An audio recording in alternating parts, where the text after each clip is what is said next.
इसके बाद कार्यक्रम की अध्यक्षता कर रही हैं डॉक्टर सुनीता जैदी, जामिया मिलिया इस्लामिया यूनिवर्सिटी से हैं, हिस्ट्री की हैं, डीन होकर के रिटायर हुई वहाँ से। मैं उनसे आग्रह करूँगी कि मैम प्लीज़ मंच पर आइए और अपनी जगह लीजिए प्लीज़। सुनीता मैम।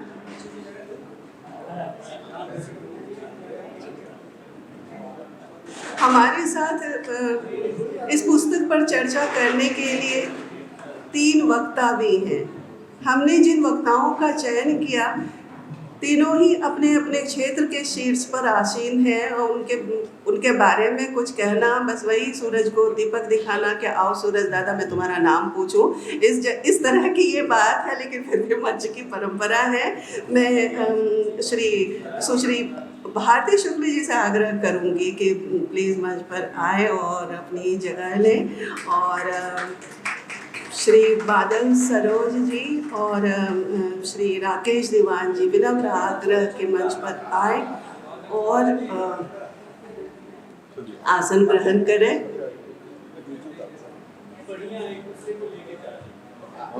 इससे अच्छी बात और क्या होगी।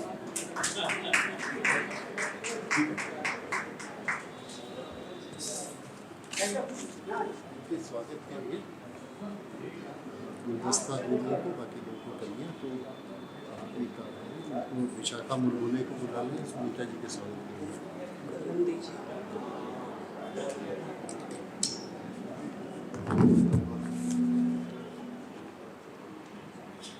विशाखा मुरगुले को किसका? सुनीता जी के स्वागत में बुला लीजिए, और सुजाता मिश्र को वीणा जी के स्वागत के लिए बुला लीजिए, लक्ष्मी कशेलकर को भारती शुक्ल के स्वागत के लिए बुला लीजिए,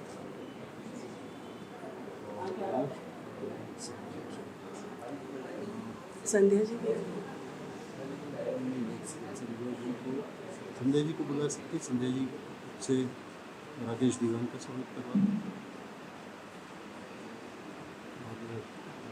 उनको बुला लिया। राजीव गोहिल को, राजीव बादल सरोज का स्वागत। राजीव गोहिल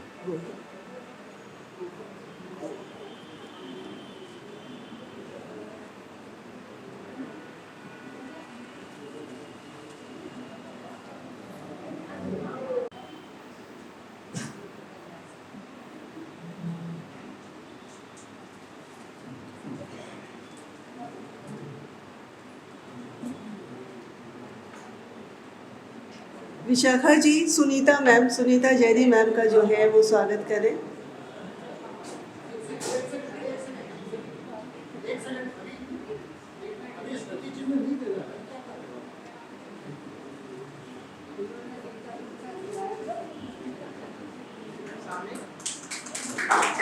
बहुत बहुत स्वागत मैम आपका।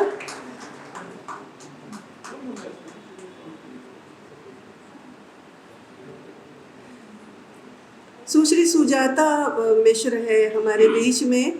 मैं उनसे आग्रह करूंगी कि कृपया हमारे बीच आए, और जो इस कार्यक्रम की मुख्य अतिथि हैं डॉक्टर वीना सिन्हा जी, उनका स्वागत गुलदस्ते से करें। सुजाता मिश्र जी।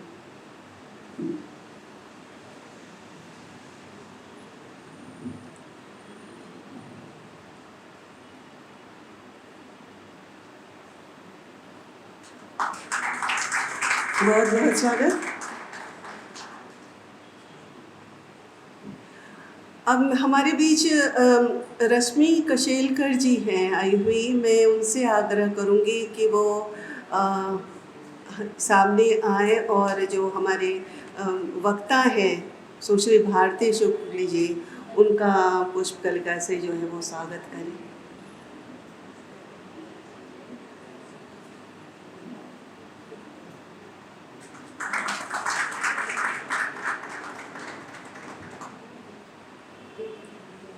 सुश्री संध्या कुलकर्णी जी, संध्या जी कहाँ हैं आप? मैं संध्या जी से आग्रह करूँगी कि वो हमारे वक्ता हैं जो राकेश दीवान जी, उनका पुष्पकली से जो है वो स्वागत करें।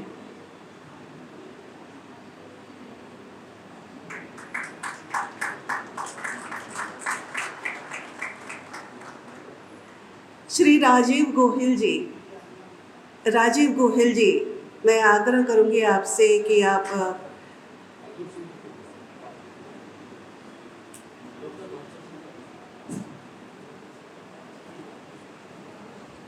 बहादुर सिंह परमार। डॉक्टर बहादुर सिंह परमार जी, आपसे आग्रह कि श्री बादल सरोज बादल सरोज जी का स्वागत करें।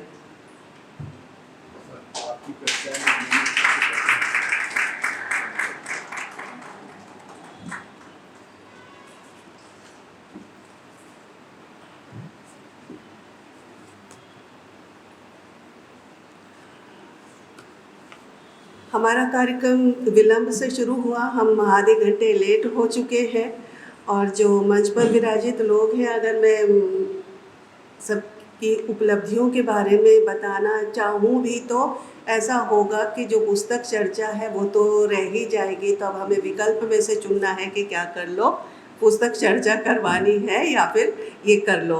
तो अगर मैं सबसे पहले इस पुस्तक पर सबसे पहले मैं पुस्तक चाहूँगी कि यहाँ पर उसका विमोचन हो जाए, उसके बाद ही चर्चा हो पाएगी। उसके बारे में हमारे मुख्य अतिथि और अध्यक्ष और हमारे वक्तागण हैं, तो सबसे पहले किताब का विमोचन हो जाए।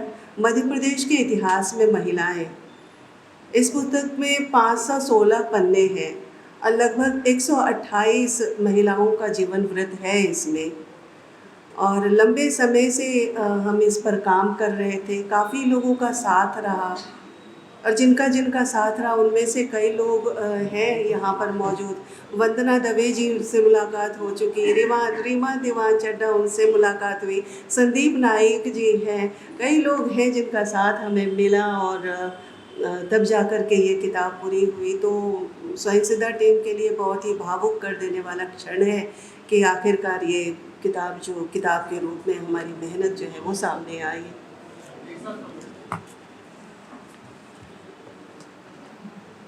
मुझे भी आना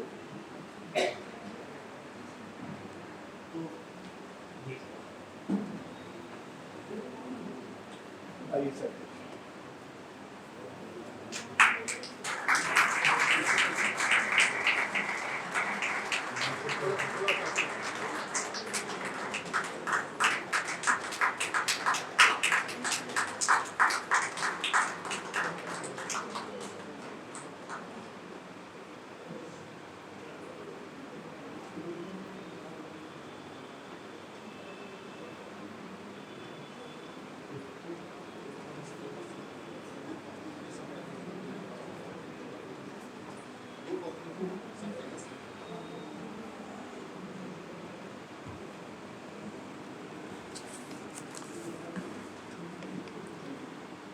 तो अब सीधा आगे बढ़ते हैं, कार्यक्रम की शुरुआत करते हैं।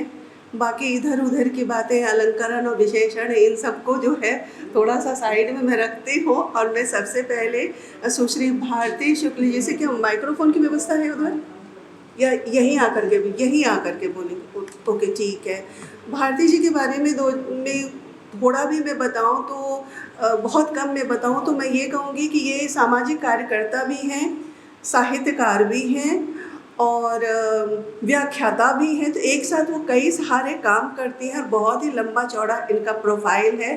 फिलहाल ये जबलपुर से आई हैं। अब कहते हैं ना कि साहित्य और पत्रकारिता का एक कोना जो है वो सामाजिक सरोकार से जुड़ जाता है, तो इस लिहाज से ये सामाजिक कार्यकर्ता भी है। कई आंदोलनों में जो है इनकी हिस्सेदारी रही है। रिपोर्टिंग की बात हो तो रूपकमर के पर जो है इन्होंने धुआंधार रिपोर्टिंग की थी। घर में काम करने वाली बाइयों पर आधारित इनकी ज़बरदस्त रिपोर्टिंग रही है। कई कविताएं लिखी हैं जो कि प्रतिष्ठित पत्रिकाओं में छपती रही हैं। तो मुझे लगता है इस पुस्तक पर चर्चा करने के लिए जो है हम बहुत ही सम्मानित हुए कि भारती जी हमारे बीच में हैं। सुश्री भारती शुक्ल, अभी मैं जाता हूँ।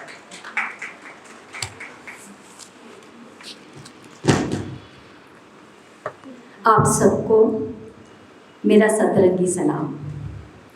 और अपनी बात शुरू करूँ उसके पहले मैं कहना चाहती हूँ कि इसके पहले जो जुगलबंदी सुनी उसमें मैंने औरतों की मुक्ति में वीणा को मचलते देखा।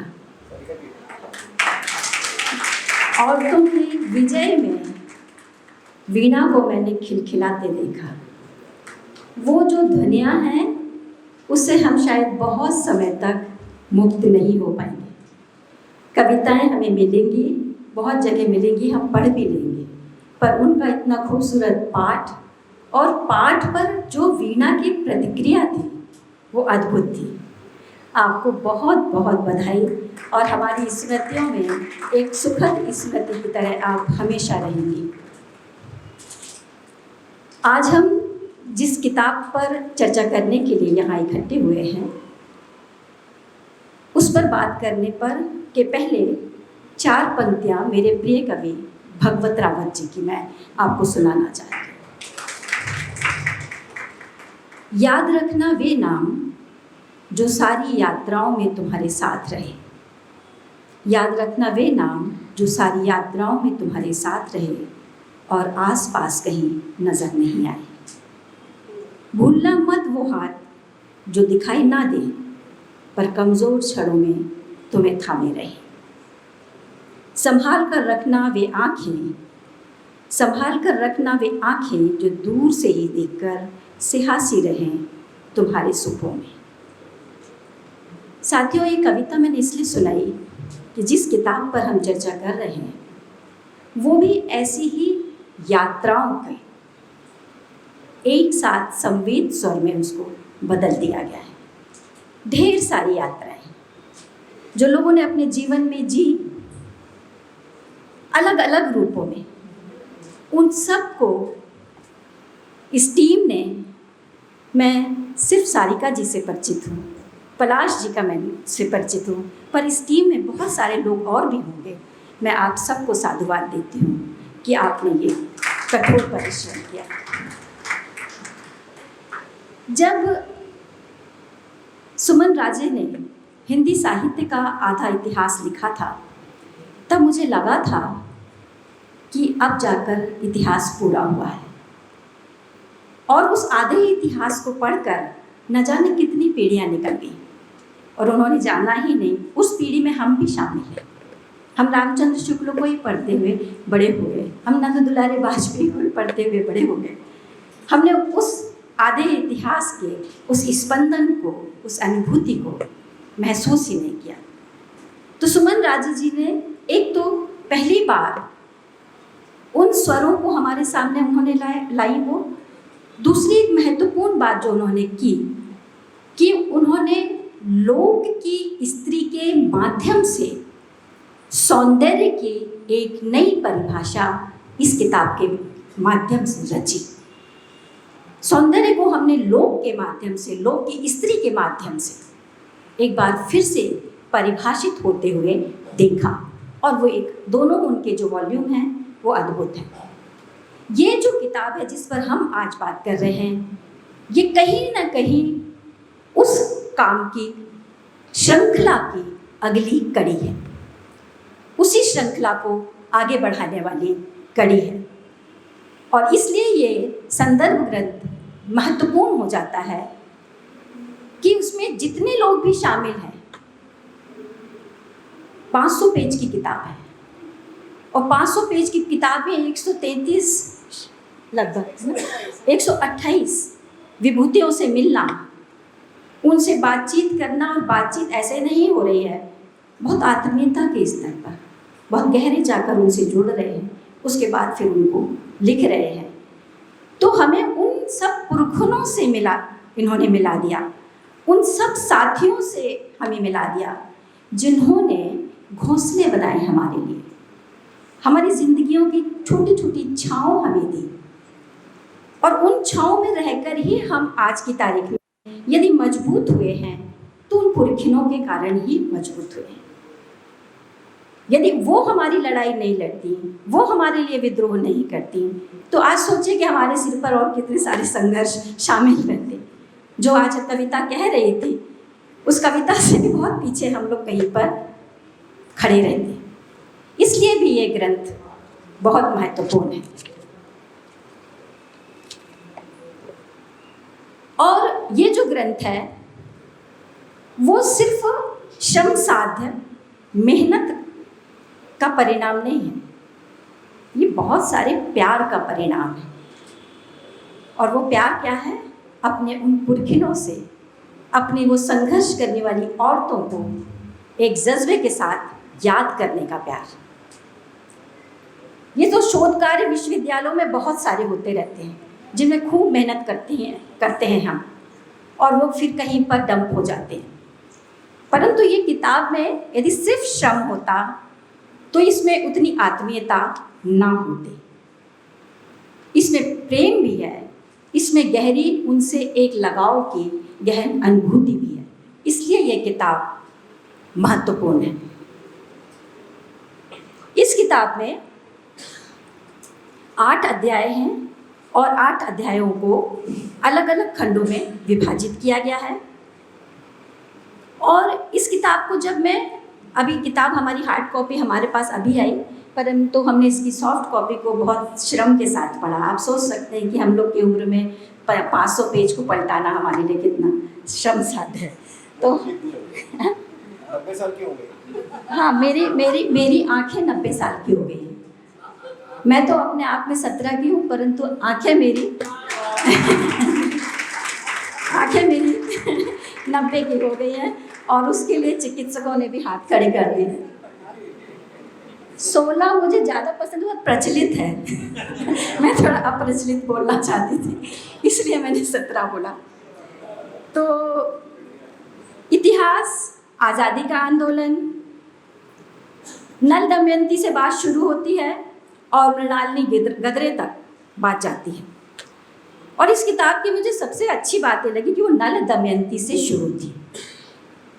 नल हमारे लिए इतने ज़्यादा महत्वपूर्ण चरित्र हैं, और वो क्यों महत्वपूर्ण हैं क्या मैं बताऊं?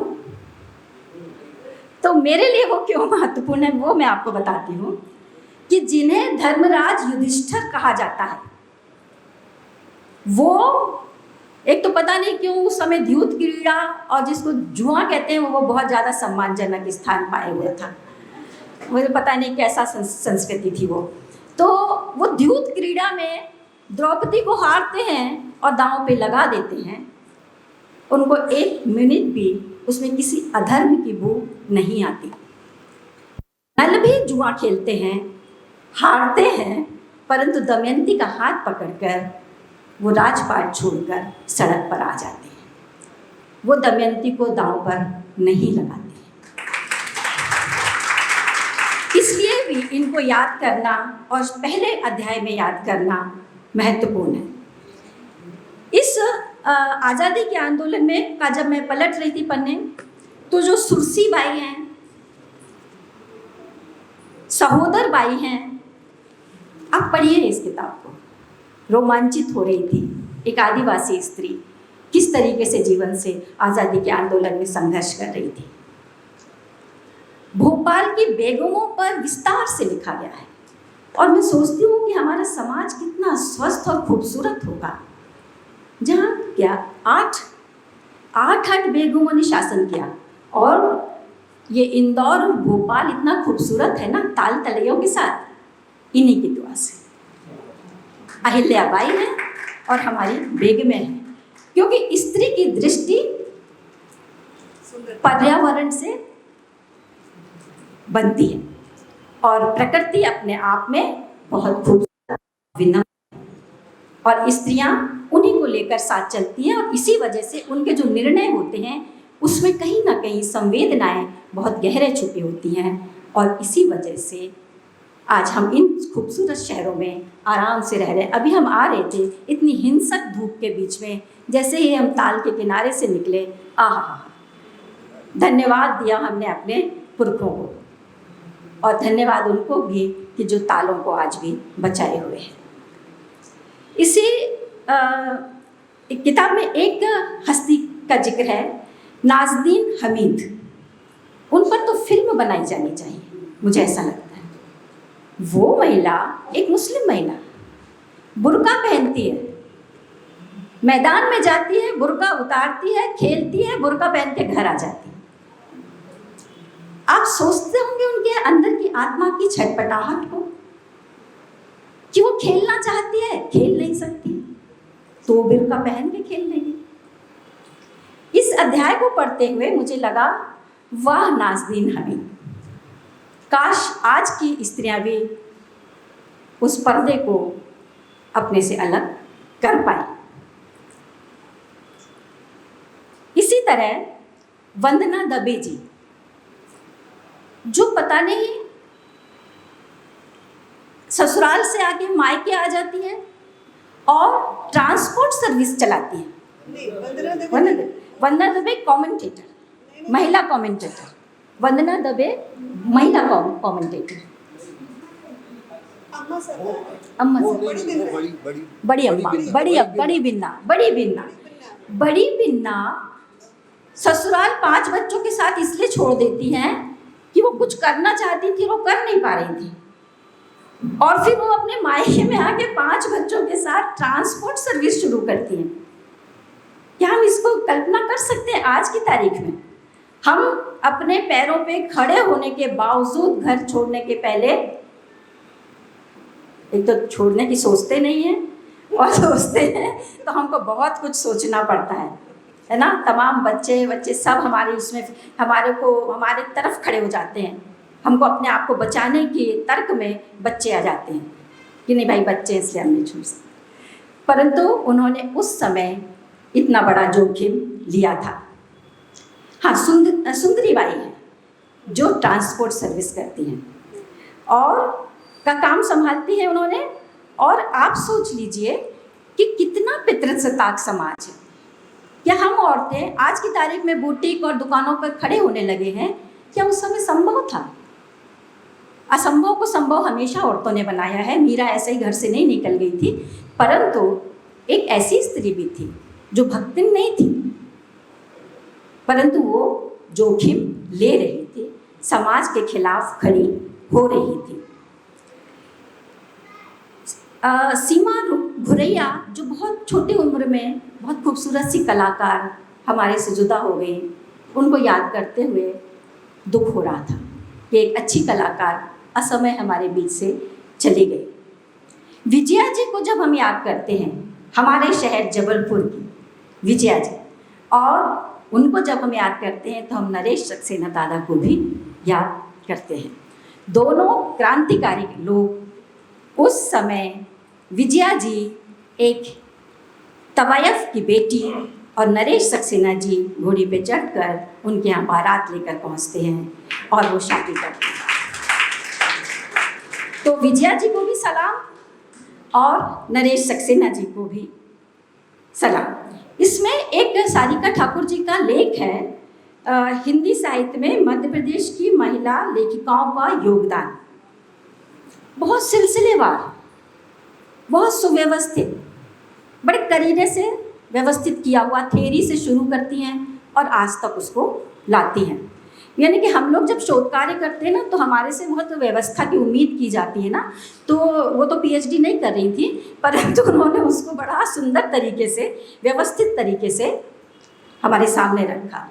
इस किताब में एक बहुत, यहाँ पर परमार जी बैठे हुए, बहादुर सिंह जी बैठे हुए हैं ना, हाँ, आपसे शायद मेरी छतरपुर में मुलाकात हुई है। तो इसमें एक नारायण सिंह परमार जी का लेख है, रानी राजो और आज़ादी के संघर्ष में बुंदेलखंड की औरतों ने किस तरीके से भागीदारी की, वो एक प्रमाण है। पर जब मैं बुंदेलखंड पर काम कर रही थी तो इतने लोकगीत मिले, जैसे काहू ने सैर भाषे, काहू ने लावड़ी, अब के हल्ला में फूंकी जा छावनी। ये हमारी औरतें बोल रही थी। खूबई लरी मर्दानी, वह तो झांसी वारी रानी थी। जब सुभद्रा कुमारी चौहान ने लिखा, उसके पहले लिख चुका था। बांदा लूटो रात के गुइया, शीला देवी लड़ी दौड़ के, संग में 100 महरियां। ये शीला देवी थी जिनका कहीं कोई इतिहास में नाम नहीं है। ये शीला देवी हम थे, आप थे, सब थे, जो घर से बाहर निकल सकी थी। तो अपने आप जैसे जिस स्टेशन पे आज मैं उतरी, बड़ा खूबसूरत से स्टेशन हो गया है, रानी कमलापति। अब वो उनको बहुत ढूंढ ढांड के इतिहास से रानी कमलापति को लाए, भले ही वो राजनीतिक एजेंडा हो, पर एक स्त्री को ढूंढ तो लिया गया। चलो, इसलिए मेरे को तसल्ली हुई वो देख करके। और रानी कमलापति इसलिए भी महत्वपूर्ण लगी मुझे कि वो सिर्फ व्यक्तिगत आज़ादी के लिए नहीं लड़ी, सामाजिक आज़ादी के लिए भी उनकी बात को देखा जाना चाहिए। इस संकलन में मेरा टाइम तो नहीं हो गया ना? हाँ, बस ख़त्म कर रही हूँ मैं कि इसमें 2 बहुत वैसी विभूतियाँ हैं। चंपा बहन के साथ मुझे बहुत लंबा समय गुजारने का मौका मिला। बेड़नियों के साथ वो काम करती थी। इस किताब के में जो लिखा है उसके अलावा 2 बात भर कहूँगी तो आप चंपा बहन को पहचान जाएंगे कि चंपा बहन के पास जब रहे तो चंपा बहन अभी नल के पास खड़ी थी, फिर गैयों के पास खड़ी थी, फिर वो आकर चूल्हे के पास खड़ी हो गई दौड़ते, 80 साल की महिला। और फिर वो दौड़ते दौड़ते मेरे खटिया पर आकर बैठी और बुनाई करने लगी। और जब मैं 5-6 दिन बाद वहाँ से विदा हुई तो उन्होंने मुझे एक स्कार्फ दे दिया था। तो ऐसी विभूतियों को इसमें जोड़ा गया है और इसलिए ये ग्रंथ महत्वपूर्ण है। पर इस ग्रंथ में यदि मैं सब कुछ कहूँगी महत्वपूर्ण है, अच्छा है, तो ये बेईमानी होगी। ईमानदारी से बात करना चाहिए। तो मुझे जिन चीज़ों को मैंने मिस किया वो भी बताना चाहिए मुझे। मैं इसमें दयाबाई को ढूंढ रही थी, मैं इसमें चित्ररूपा पालित को ढूंढ रही थी, मैं इसमें चंपा शुक्ला को ढूंढ रही थी, मैं इसमें रशीदा बेगम को ढूंढ रही थी, मैं इसमें मधु यादव को ढूंढ रही थी। इन सबको मैंने ढूंढा, परंतु किताबों के संस्करण भी आते हैं और कभी भी सपनों के सिलसिले खत्म नहीं होते, आगे आएंगे।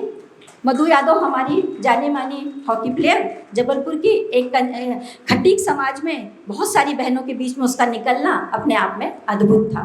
तो मैं अपनी बात खत्म करती हूँ एक कविता से ही, और वो सारिका जी और उनकी टीम के सपने के लिए है।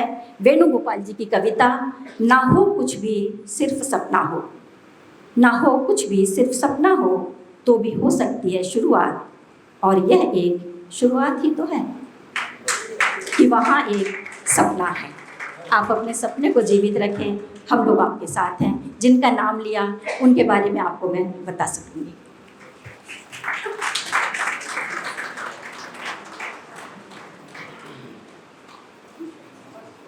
बहुत बहुत धन्यवाद भारती जी। मुझे बिल्कुल मेरी प्रत्याशा के अनुरूप कुछ ऐसी ही मुझे प्रतिक्रिया के प्रतीक्षा थी।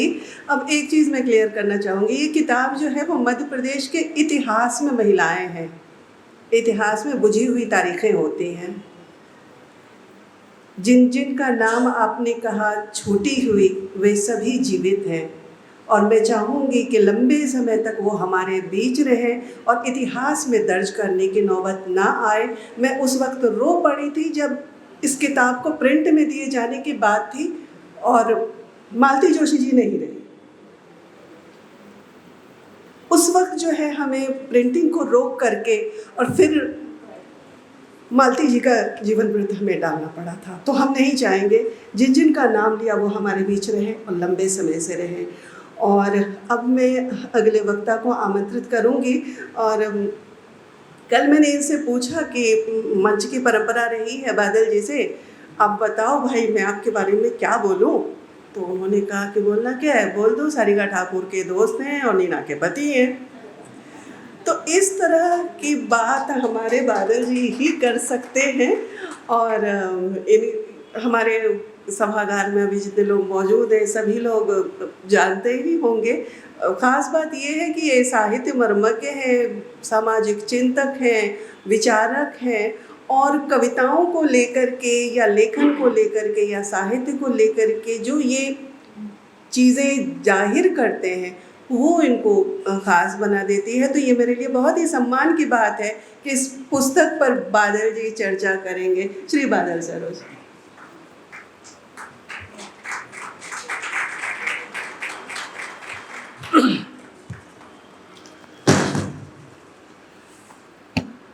पहले तो मैं ये कहना चाहूँगा कि ये वाकई में बहुत बेहतरीन काम है।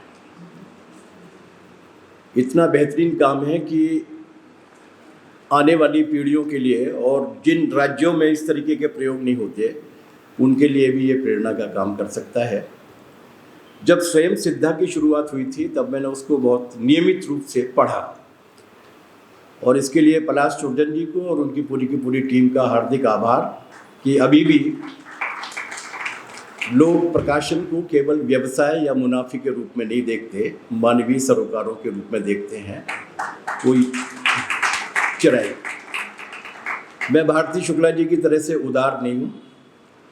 इस पुस्तक को लेकर मेरी कुछ समालोचनात्मक टिप्पणियाँ हैं, लेकिन मैं उन्हें बाद में लिखित रूप में भेजूंगा। अभी आपका समय खर्च नहीं करूँगा। अभी माइक्रो में जाने की बजाय मैं मैक्रो में अपनी बात कहने की कोशिश करूँगा। पहली बात तो ये कि महिला और इतिहास का बहुत बैर है परंपरागत। जब हम जाते हैं तो हम पाते हैं कि इतिहास की शुरुआत जब हुई है, इतिहास की शुरुआत मानी जाती है उस सभ्यता से जब खेती करना सीख लिया, जब पशुपालन करना सीख लिया, जब गांव में रहना सीख लिया, जब कपड़ा रहना सीख लिया। और जब ये सब सीख लिया उसके बाद जो इतिहास शुरू हुआ, तब तक महिलाओं को बांधा जा चुका था, तब तक उन्हें खदेड़ कर पीछे दड़बे में बंधा जा चुका था। ये बात अलग है कि कृषि की खोज महिला ने की है। ये बात अलग है कि पशु को पालने का कौशल महिला ने विकसित किया। ये बात अलग है कि वो महिला थी पहली जिसने भाषा का पहला शब्द बोला, पहली कविता लिखी, पहली लोरी सुनाई, जिसने पहली बार सांगीतिक स्वर में किसी रस की रचना की। लेकिन हम सभ्य हो गए और सभ्यता का तकाजा था कि महिला को उसके दड़बे में धकेल दिया जाए। इसलिए इतिहास ने जो ऐतिहासिक अन्याय किया है महिलाओं के साथ, उसको दुरुस्त करने की ये जो ऐतिहासिक कोशिश की गई है, ये जो नया इतिहास लिखने की कोशिश की है, इतिहास हमेशा इसे याद रखेगा। मुझे दक्षिण अफ्रीका जाने का मौका मिला। हमारे प्रिय साथी शैली जी और संध्या जी की बेटी वहाँ पर, जोहानसबर्ग से कोई 70 किलोमीटर एक दूर जगह है जहाँ पर कहा जाता है कि पूरी दुनिया की मनुष्यता वहीं पर पैदा हुई। वहाँ पर एक अस्थिपंजर है जिसके बारे में कहा जाता है कि वो दुनिया की माँ है। मैंने वहाँ के जो गाइड से पूछा कि पिता कहाँ हैं, रूप में याद करते हैं, हम रोहिणी सुत के रूप में याद करते हैं। हम पिताओं के नाम पर याद नहीं करते, हम माँओं के नाम पर याद करते हैं। लेकिन इस बीच में हम सभ्य हो गए हैं और सभ्यता को लेकर अज्ञे जी ने एक बड़ी छोटी सी कविता लिखी है, और उस छोटी सी कविता में ये कहा गया है कि सांप तुम सभ्य तो नहीं हुए, मगर ये डसना कहाँ से सीखा। हम सभ्य हो गए, हमने डसना सीख लिया, और सबसे पहले उसी गोद को डसा जिस गोद में हमारा पालन हुआ था। ये जो स्त्रियों के साथ हुआ, मैं केवल 2 उदाहरण दे रहा हूं। एक तो मैंने इतिहास में से दिया आपको, एक मैं वर्तमान में से दे रहा हूं। अभी लोकसभा के चुनाव हुए, जो पहले लोकसभा के चुनाव हुए थे अक्टूबर 1951 से फरवरी 1952 के बीच में 4 महीने तक चले थे। उस वक्त निर्वाचन आयोग के जो निर्वाचन आयुक्त थे उनका नाम था सुकुमार सेन साहब।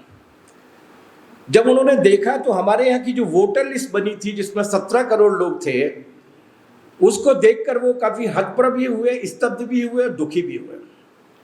उसमें नाम लिखा हुआ था चौधरी साहब की माँ, राम लखन की बीबी, फलाने की बेटी। ये वोटर लिस्ट थी हमारे देश में 1952 के चुनाव के लिए। मतलब आप देखिए कितना दिलचस्प था। हम बदले, उससे सुधरे, हमने मेहरबानी नहीं की। हमने इस बीच में स्त्रियों के बीच में जो वास्तविक रूप से उन्हें अवसर मिला इस संविधान के तहत, उसमें उन्होंने अपनी जो धमक कायम की, उन्होंने अपनी जो आइडेंटिटी कायम की, उसकी वजह से पहुंचे। लेकिन हम दोबारा से सभ्य हो गए। अब हमारे यहाँ सरपंच पति भी होते हैं, पार्षद पति भी होते हैं, सांसद पति भी होते हैं। अब हमारे यहाँ चुनाव लड़ती हैं तो साधना शिवराज सिंह लड़ती हैं, रामश्री शिव कुमार सिंह लड़ती हैं, गोमती बाबूलाल लड़ती हैं। स्त्री का नाम अभी भी उस तरीके से नहीं आता, और ज़्यादातर स्त्रियों को अभी भी उस तरीके की भूमिका नहीं लिखाई जानी चाहती, नहीं लिखाई देनी जाती। ये इतिहास की भूल नहीं है, ये उसे लिखने वाले की चतुराई नहीं है। मैं जो शब्द बोलना चाहता हूं उसे नहीं बोल रहा हूं, ये असल में उस लिखने वाले की कायरता है, क्योंकि वो वास्तविक रूप से जो उसका श्रेय का अधिकारी है उसका नाम देने में अपनी तौहीन महसूस करता है। उन्हें डराने की जरूरत है। जो स्त्रियों का नाम लेने में तौहीन समझते हैं उन्हें डराने की जरूरत है, और उन्हें अगर वो आतंकित होते हैं तो उन्हें आतंकित करने की आवश्यकता है। इस तरीके की किताबें मिसाइल की तरह काम करेंगी उन अंधेरों को चीरने के लिए रोशनी के रूप में। मैं बहुत ही अपने समय सीमा में अपनी बात को खत्म करूंगा। हमने महिलाओं के साथ ऐसा नहीं है कि बिल्कुल काम नहीं किया, बहुत काम किया। हमने जितनी भी गालियां हैं सब में महिलाओं को रखा। हमने जितने भी मुहावरे हैं उन मुहावरों में जितनी भी कायरता और आलस्य का जितना भी प्रतीक है कमजोरी का, उसमें महिलाओं को रखा। हमने उन्हें दोषों की खान बता दिया, हमने उन्हें उल्हाना और उपालंब बना दिया, और जब हमने सराहा तब भी अपनी चतुराई छोड़ी नहीं। ये जो पुरुष सत्तात्मकता होती है वो केवल पुरुष के दिमाग में नहीं होती, स्त्री के दिमाग में भी होती है, क्योंकि हम उसकी परवरिश करते हैं। और इसलिए सुभद्रा कुमारी चौहान इतनी शानदार कविता लिखती है, लेकिन उसमें लिखती क्या है? खूब लड़ी मर्दानी। मर्द भाग गए थे ग्वालियर छोड़ के आगरा, ये औरत थी जो वहां पर लड़ने के लिए गई थी। इसलिए उसकी उपमा, उसकी वीरता, उसकी शूरवीरता के लिए किसी मर्द की उपमा की या संज्ञा की या सर्वनाम की या विशेषण की आवश्यकता नहीं है। लेकिन हमने भाषा पर कब्जा कर लिया, और उस भाषा पर कब्जा करने के बाद भाषा को ऐसा पौरुषेय बना दिया कि उनको भी खूब लड़ी मर्दानी लिखना पड़ता है, और पूरी दीवारें उसकी पुरुष सत्तात्मकता की कांप जाती हैं। ये किताब उन दीवारों पर एक हथौड़े की तरह काम करने वाली है, इसे लोगों तक पहुंचाया जाए। आखिरी में ये अभी भोपाल की बात हो चुकी, वाकई में भोपाल अलग है, क्योंकि हमारी जिंदगी के बारे में फैसला करने वाली महिलाएं थी। इंदौर में थोड़ा बहुत इंदौर बचा है भैयाजी के बावजूद, तो इसलिए कि वहाँ पर अहिल्याबाई होलकर थी। हम में थोड़ी सी मनुष्यता बची है, तो इसलिए कि हम में अभी भी थोड़ी सी माँ बची है, थोड़ी सी बहन बची है, थोड़ा सा बीबी का योगदान है। सुकरात ने एक बात कही है, मैं अपनी बात को खत्म करूंगा वहाँ पर। सुकरात ने कहा कि humanity is not a religion, rather A rank. मनुष्यता कोई धर्म नहीं है, बल्कि मनुष्यता एक ओहदा है जो अर्जित किया जाता है विकास से, संस्कार से। और इसीलिए जब परिचय की बात पूछी थी उन्होंने, तो मैंने वो बात कही थी। लेकिन एक बात मैं जाते जाते कहना चाहूँगा, हो सकता है किसी को वो बात ठीक न लगे, उससे वो असहमत हो, लेकिन मुझे भी अपनी मार्केटिंग करने का अधिकार तो है। मनुष्यता का धर्म नहीं होता, लेकिन मनुष्यता की विचारधारा जरूर होती है। एक विचारधारा होती है जो अपनी पोतियों के बराबर स्त्रियों के कंधे पर हाथ रखकर जाते हुए गांधी की तस्वीर में भी अश्लीलता देख लेती है, वो एक विचारधारा होती है। एक विचारधारा होती है जो पंडित जवाहरलाल नेहरू जब विजय लक्ष्मी पंडित या नयन तारा सहगल के साथ कंधे में हाथ डालकर बहुत ही भाई और बहन के बिंदास मूड में होती है, उसमें भी गंदगी देख लेती है। और एक विचारधारा होती है जो औरत को सर्वोच्च स्थान देने का काम करती है। मुझे गर्व है कि मेरी परवरिश उस विचारधारा में हुई जिसने इस देश में पहली बार पश्चिम बंगाल में जब पट्टों का वितरण किया, तब उसने कहा कि मर्द के नाम से पट्टे नहीं मिलेंगे, संयुक्त पट्टे बांटे जाएंगे, स्त्रियों के नाम से भी पट्टे बांटे जाएंगे। और यही विचारधारा है जिस विचारधारा ने एक नई तहजीब, नई जीवन शैली, नए पुरुष विकसित किए। मुझे आज भी याद है, एक महिला साहित्यकार है भोपाल की, वो इस हॉल में भी मौजूद हैं। उन्होंने अपनी एक फेसबुक पोस्ट पर लिखा था कि मैं अगर रात के 12 बजे रेलवे स्टेशन पर उतरती हूँ और मुझे एक परिचित ए पार्टी का, दूसरा परिचित बी पार्टी का मिलता है और एक अपरिचित कॉमरेड मिलता है, तो मैं ए और बी के साथ नहीं जाऊंगी, अपरिचित कॉमरेड के साथ जाऊंगी, क्योंकि वो मुझे सुरक्षित रूप से मेरे घर छोड़कर आएगा। एक विचार है जो संस्कारवान बनाता है, वो सारी जड़ताओं को नहीं तोड़ता। और इसीलिए मेरा पूर्ण विश्वास है कि ये संग्रह और ज़्यादा विस्तार पाएगा। इसमें झलकारी बाई, इसमें बत्तो बाई, इसमें ऐसी तमाम सारी गुमनाम स्त्रियों को ढूंढेगा और पुरुषों को थोड़ा सा मनुष्य और बनाएगा। बहुत बहुत शुक्रिया, धन्यवाद।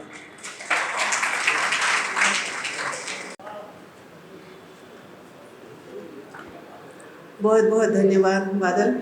जो चीज़ हम नहीं लिख पाए उसको आपने शब्द दे दिया। अभी आप दुनिया की माँ का जिक्र कर रहे थे, वो हिस्सा आपके पास नहीं पहुँचा होगा। हमारे इस किताब में जो प्रिंट लाइन है ना, उसमें सबसे पहले देखिएगा एक कहानी है, पहला भारतीय मध्य प्रदेश की एक महिला। वो एक स्कल है, आदि मानव का स्कल है जो कि वुमन है।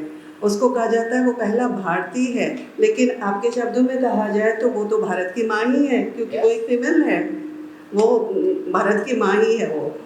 और जिनको छोटा, आप अगर भूमिका पढ़ेंगे तो उसमें भी हमने ये लिखा है कि जितनी इसमें दर्ज है उनसे कहीं ज़्यादा तो छूट गई है, इसलिए ये किताब उन्हीं छूटी हुई औरतों के नाम समर्पित है।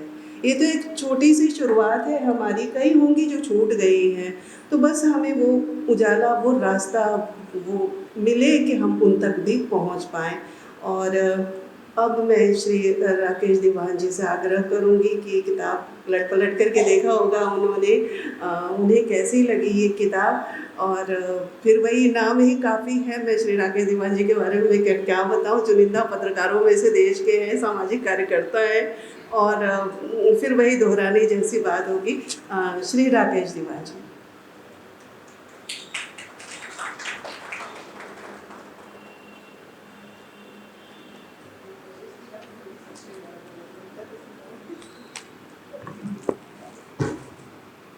नमस्कार। एक तो बादल सरोज के बाद कुछ बोलना ज़रा कठिन काम होता है। बादल को सब सदी है, बहुत सुंदर बोलते हैं, बहुत ज्ञान है और राजनीतिक कार्यकर्ता हैं, तो जाहिर है अपनी बात को गले उतारने का उनको फन हासिल है। तो उसके बाद नौकरी का हिस्सा है। उसके बाद कुछ बोला जाए ये ज़रा कठिन काम है। एक और संकट मेरे साथ रहा, मेरा निजी थोड़ा पारिवारिक कुछ, उसके कारण तो किताब में बहुत ठीक प्रकार से पढ़ नहीं पाया। वो बहुत ही सरसरी तौर पर पढ़ी और उसको पढ़ते हुए मुझे क्या लगा, ऐसा मैं कुछ अपने मन से कुछ लिख के लाया, तो मुझे लगा कि उस पर बातचीत करूं मैं उस किताब को पढ़ते पढ़ते। एक आजकल परसाई जी बहुत उद्धृत किए जा रहे हैं। होता है जब संकट का काल होता है तो आप ऐसे लोगों को याद करते हैं जिन्होंने उस संकट पर उंगली रखी। तो उनका एक वाक्य बड़ा वो चर्चित है, उनके लेख का एक वो है अंश है जिसमें वो कहते हैं कि कमज़ोर का दिवस नहीं मनाया जाता, कमज़ोर का दिवस मनाया जाता है, ताकतवर का नहीं मनाया जाता। तो शिक्षक दिवस होता है, मजदूर दिवस होता है, महिला दिवस होता है, इत्यादि इत्यादि। थानेदार दिवस नहीं होता। ये जो वाक्य था, इसमें जिन लोगों के बारे में कमज़ोर कहा गया उसमें महिला भी एक है। महिला दिवस मनाते हैं हम, आप जानते हैं 8 मार्च को सब लोग अंतर्राष्ट्रीय महिला दिवस। तो मैं जब किताब पढ़ रहा था तो मुझे ये सवाल मेरे मन में आया कि क्या सचमुच महिलाएं कमज़ोर हैं, और अगर हैं तो क्यों, और नहीं हैं तो क्यों। इसका अपने आसपास की दुनिया में देखें तो क्या दिखाई देता है। एक हमारे समय का बड़ा दुर्भाग्य है या वैसी परिस्थिति बनी है, और जैसे बादल ने कहा भी कि हमारे इतिहास में एक राजनीतिक समझ और विचार के कारण ये चीज़ बनी कि जो लोग किन्हीं कारणों से वंचित हैं उनको दयनीय बनाया जाता है। मजदूर जो है उसका जब आप चित्र बनाएंगे तो दयनीयता उसमें आती है। स्त्री, कुछ चीज़ें हैं, जैसे मजदूर के पास पूंजी नहीं है, उसके पास लेकिन श्रम है और इसलिए वो दयनीय नहीं है। स्त्री के बारे में भी ये बात होती है कि उसका जब उसका हम चित्रण करते हैं तो एक दयनीयता का भाव बनता है। और ये हमारे समय का एक बड़ा विचित्र सा मामला है कि जो हमारे अलग अलग तबके हैं, आदिवासी के बारे में जब आप बात करते हैं तो एक झलक दयनीयता की हमारे मन में आती, जो कि शायद ठीक नहीं है। इसमें कुछ मुद्दे मैं आपको बताना चाहता हूँ। जैसे एक बात सामूहिकता की, जब मैं नर्मदा आंदोलन में काम करता रहा तो आप जानते हैं निमाड़ को बहुत इस प्रकार से माना जाता है कि बड़े घूंघट लगाते हैं लंबे लंबे, और स्त्रियां तो उसमें भागीदारी करती नहीं हैं, सारे पुरुषों के मामले होते हैं। और ये हुआ भी, जब हम शुरू में गए तो पुनर्वास विस्थापन को लेके हमने एक सम्मेलन आयोजित किया था। उस सम्मेलन में हमने ये शर्त रखी थी कि सारी महिलाएं आएँ और पुरुष अपने घर की जिम्मेदारी निभाएं, जो उनको गाय बैल का देखना है, खाना बनाना है, बच्चों को तैयार करके भेजना है वगैरह, वो पुरुष करें, और स्त्रियां 3 दिन हमारे साथ रहें पिपलाज गांव में। तो उसको लेके थोड़ा बहसबाजी तो हुई, लेकिन धीरे धीरे करके हमने देखा कि नर्मदा आंदोलन दरअसल स्त्रियों का आंदोलन हुआ। महेश्वर में आप देखिए, रैली के फोटो देखिए आप, रैली या धरने जो हमारे आंदोलन के हुए हैं, उसमें जो सर्वाधिक भागीदारी है वो महिलाओं की है। और कमाल की बात है, उसमें वो महिलाएं हैं जिनको समाज के स्तर पर आदर भाव कभी मिला नहीं। हम लोगों की एक साथी है कमू जी, कमला यादव नाम है उनका, आपने अक्सर उनको देखा होगा, मेधा के साथ बहुत रहती है।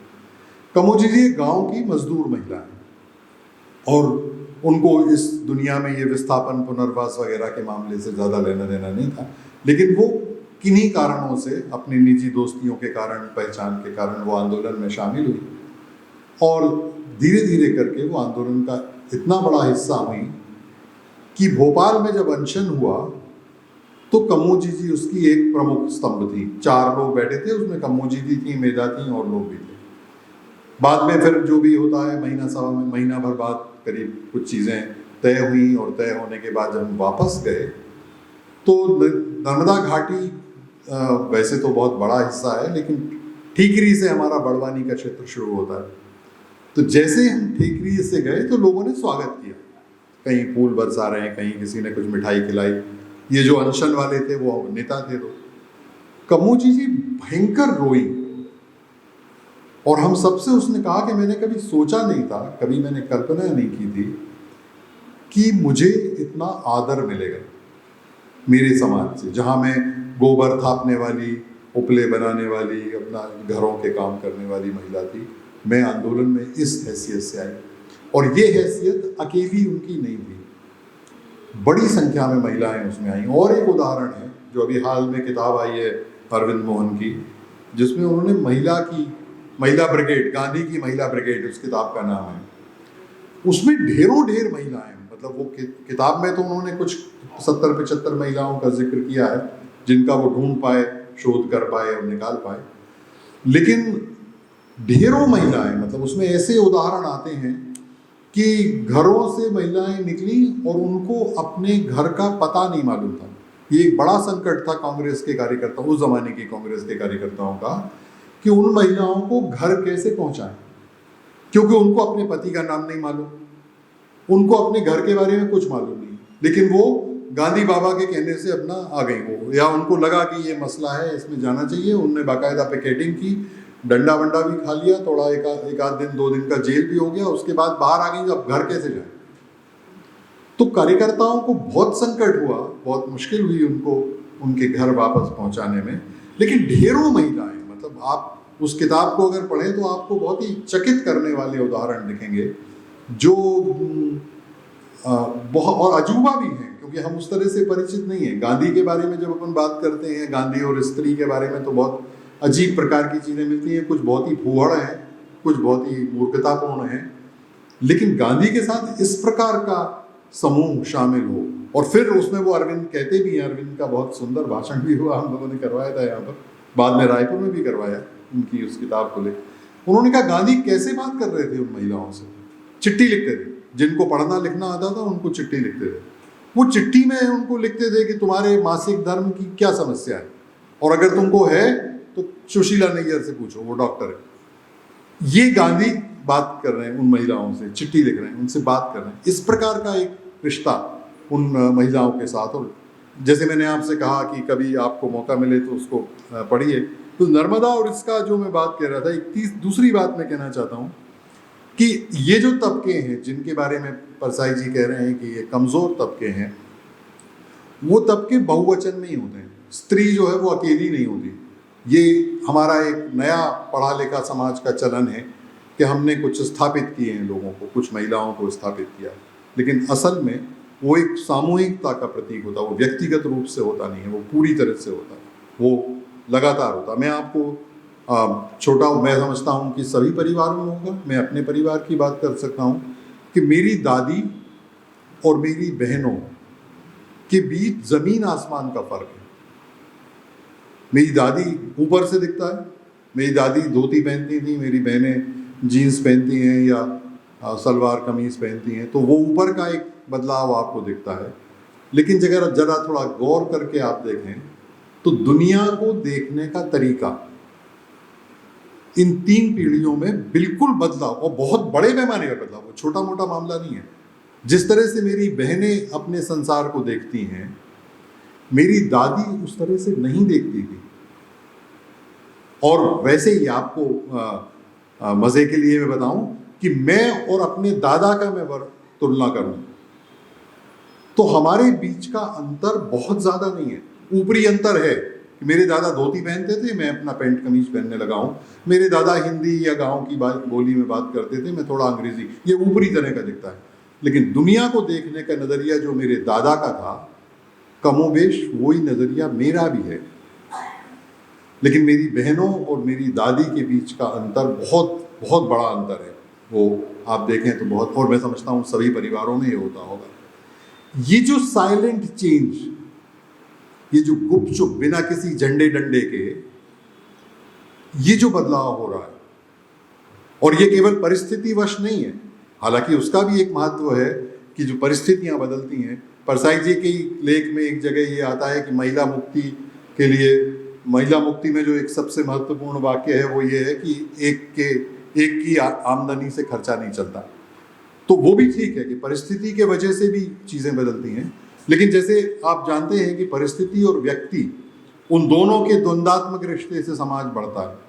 और ये मैं देखता हूँ कि स्त्री की ताकत है कि वो इन चीज़ों को बदल रही हैं, और चुप्पे चुप्पे बदल रही हैं। मतलब वो बिना उजागर किए, बिना किसी आंदोलन के, बिना किसी नारे के वो करती हैं। और मैं आपको एक उदाहरण देता हूँ। आपने निर्भया का, ये तो बिल्कुल ताज़ा उदाहरण है, निर्भया का केस देखिए। निर्भया के बाद मैं, क्योंकि अखबार की दुनिया से जुड़ा हूँ, तो मैं बहुत ध्यान से, जैसे कहते हैं ना आपके कवर टू कवर, तो अखबार पूरा ही पढ़ के देखता हूँ। तो मैं देखता हूँ कि अभी की लड़कियाँ सेक्सुअल असॉल्ट पर बिल्कुल भिन्न प्रकार से रिएक्ट कर रही हैं आज से 20 साल पहले या 10 साल पहले, या अगर आप इतिहास की कोई लाइन बनाना चाहें तो निर्भया कांड के पहले। निर्भया कांड के पहले स्त्री को लगता था कि उसने पाप किया है, इसलिए उसके साथ ये हुआ। और बहुत सारी स्त्रियां जो हैं वो आत्महत्याएं करती थी, समाज से बाहर होती थी। अभी आप देखिए कि बड़ा प्रतिशत, बहुत बड़ा प्रतिशत उन लोगों का है जो उसका दंड देना चाहती हैं। बहुत सारी लड़कियां, उन्होंने माना कि ये अपराध है, हमारे शरीर पर किया गया एक अपराध है, और इस अपराध का दंड है, और उस दंड के लिए हमको आगे बढ़ना। इसलिए बहुत सारी लड़कियां आप देखेंगे, और बिल्कुल 16, 17, 18, 20, 22 की लड़कियां, उनके साथ जब सेक्सुअल असॉल्ट होते हैं तो वो उसका जवाब दे रही हैं। ये बहुत चुप्पे चुप्पे हो रहा है। ये महिला मुक्ति के झंडे में नहीं हुआ, वो चुप्पे चुप्पे हो रहा है। लेकिन ये जो बदलाव और ये ताकत हमको स्त्रियों में बहुत खुलकर देखने मिलती है।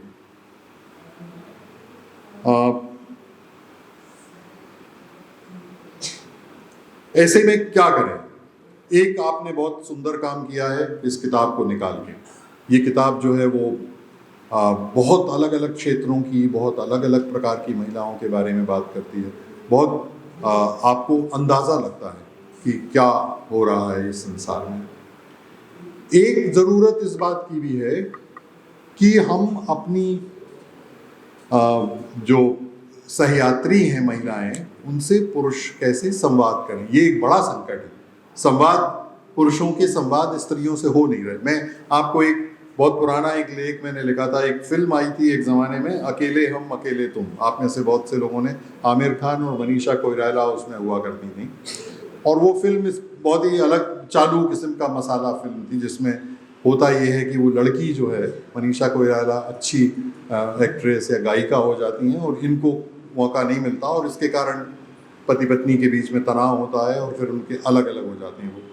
तो उनका एक बच्चा है जो बच्चा पिता के साथ रहता है, और पिता से वो बच्चा पूछता है कि माँ क्यों चली गई, माँ क्यों हमको छोड़ के चली गई। बहुत सरल था ये कहना कि वो तो मूर्ख है, ये भी बहुत सरल था कहना कि वो तो महत्वाकांक्षी है, कैरियरिस्ट है, वो अपना जीवन नौकरी और पैसा कमाने में लगाना चाहती है, इसलिए उसने परिवार की परवाह नहीं करी और वो चली गई। लेकिन आमिर खान बना हुआ पात्र ये सब नहीं कहता, वो कहता है कि हो सकता है इसमें मेरी गलती हो सकता है इसमें माँ की गलती है, हमारी गलती हो सकती है। ये जो संवाद का कारण है, ये संवाद कहीं बिला गया है पुरुष और स्त्री के बीच में, और जैसा कि बादल ने कहा कि उसकी एक पॉलिटिक्स है, एक राजनीति है, उस पर विस्तार से कभी अलग से बात की जा सकती है कि क्या राजनीति है जिसने स्त्रियों को किनारे कर दिया, उसको हम कैसे मुख्य धारा में ला सकते हैं, ये हमको समझने की ज़रूरत है। मेरे पास इतना ही लिख के लाया था मैं तो आप सबसे क्षमा याचना के साथ, मेरा ख्याल है 10 मिनट मेरे हो भी गए होंगे। तो हाँ, और जैसे मैंने कहा कि मैं बहुत माफ़ी चाहता हूँ कि मैंने बहुत विस्तार से नहीं, किताब ज़रूर मैंने बहुत सरसरी तौर पर पढ़ा, और जैसे बादल कह रहे थे कि हम शुरू से स्वयं सिद्धा को हम फॉलो कर रहे थे, वो तो मैं बराबर करते रहा, आप में से कई लोगों ने किया होगा, लेकिन किताब पढ़ते पढ़ते जो मुझे लगा वो मैंने आपके सामने प्रस्तुत किया। आप सबका आभार।